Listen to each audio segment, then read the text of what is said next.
I'm Zim, and this is the Helpful Photographer Podcast, in collaboration with New York City Photo Safari. To register for a safari, please visit newyorkcityphotosafari.com.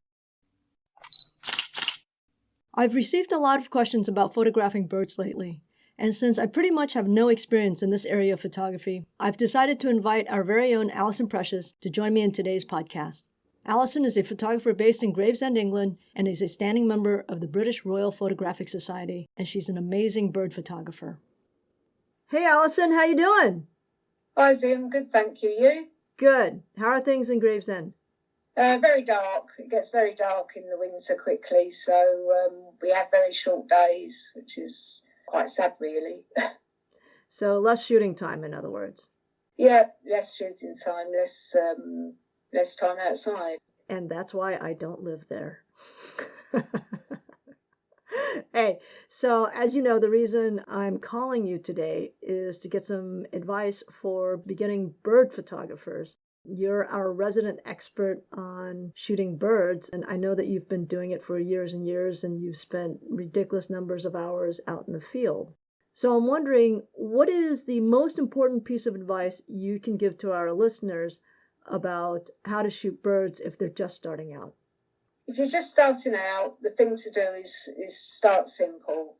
The very first thing you need to do is get yourself a bird identification book where you can learn their habits, what time of the year they're in certain places, what they like to eat, where you're going to find them. So I suggest really the best place to start is in your own backyard. There's loads of different bird foods available to everybody now, and it depends what sort of birds you want to attract to your garden. But, you know, if you're going to attract tits, they like seeds. Blackbirds like raisins, parakeets like peanuts. And that recently I've had a pair of parakeets come into my garden. And so I've stocked up all the feeders on peanuts, and they're now regular visitors. So that's good. Okay, wait a second. Parakeets are native to England? They are now, yes. Apparently they came over from Spain. They hit all the coastal resorts first, but they're gradually creeping inland. Wow.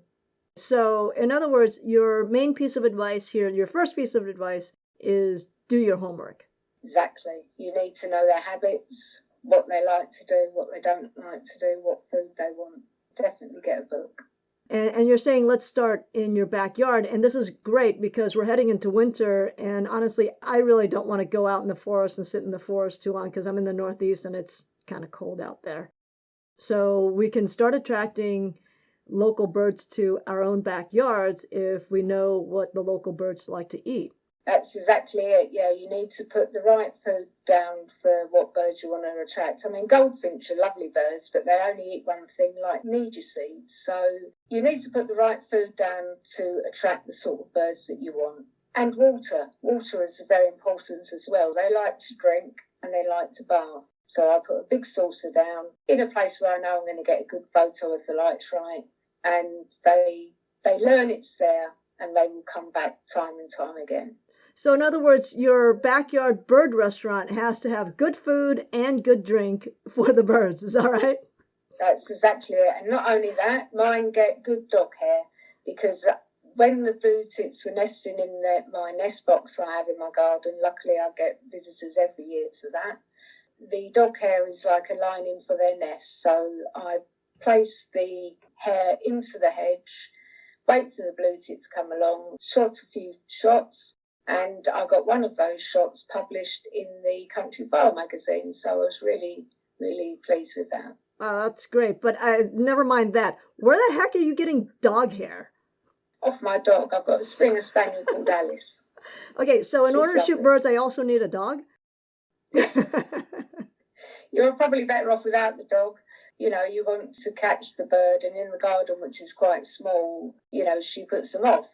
But then saying that, when I am out in the field and I'm looking for where birds are, she'll flush them out for me. Oh, that's great. There's pros and cons to that. In other words, your backyard bird restaurant, you're not only just providing food, but you're providing shelter for the birds too. Is that correct? That's correct, yeah. So here's another question for you. What about cat hair? Can you use cat hair? I suppose so. I mean, where I go over the marshes, there's lots of ponies, so I often pick up horses' hair. Anything furry they like to line their nest with. Because, like 50% of all households in the United States have cats. So, Right. Yeah, so I think that would be a really... I'm sure that cat hair would work just as well as dog or horse hair. One other thing, so where you're putting your feeder and your water up, are you looking at lighting at all and positioning that for optimal light? Yes, I do that. I also make sure they've got a safe place to go in and out to the feeders. So they like a bit of cover. So if you park it up against a hedge, they can nip into the hedge, or by a tree, they nip in and out of the tree. But yeah, I always position mine for the light as well. Okay, so food, shelter, and atmosphere. Exactly right. Know their habits. Wow, they are picky critters, aren't they? And some birds you only get for a couple of months a year. So like the cuckoos, they come in May, they've gone by June.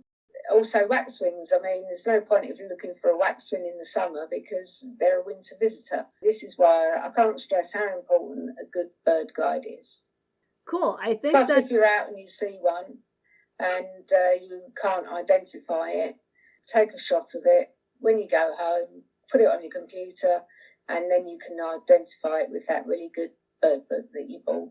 So that'll help ensure success next time, because now you know what you got and you can get ready and make sure that you have everything prepared for that bird. That's right. Any last bits of advice? No, not really. You just need to be patient, attract the birds. Once they know food's there, they will come time and time again. So you need to be a regular, it's no good topping up all your feeders on a Monday. They're empty by Wednesday and you don't do it again till the following week. The birds won't be happy with that. They need a constant supply if you're going to keep the birds in your garden. So in other words, you need a really high Yelp rating for your bird restaurant. You do. Good deal. I think we got it. Study the birds, make sure they have everything they need, food, shelter, atmosphere, and make sure everything is in a good spot for you to take the shot and go from there. That's right, yeah. Okay, I'm going to go out, shoot for a couple of weeks. I'm pretty sure I'm going to have some technical questions. Is it okay if I call you again and get those questions answered? Oh, of course. I'm all for educating people about birds.